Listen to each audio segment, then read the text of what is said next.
Баршаңызға сәлем. Бүгін осы ингредиенттерден көктемдік өте дәмді салат дайындаймыз. Редиска мен огурцыды теркадан өткіземіз.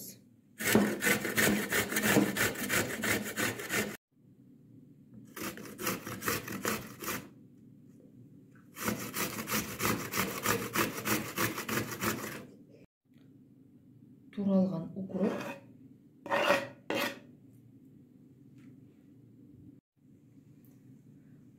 шым-шым тұз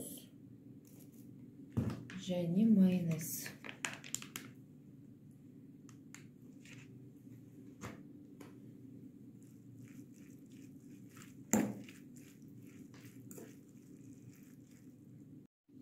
Осымен жеңіл оңай салатымыз дайын. Менің каналыма тіркеліп, лайк басып кетіңіздер. Сау болыңыздар.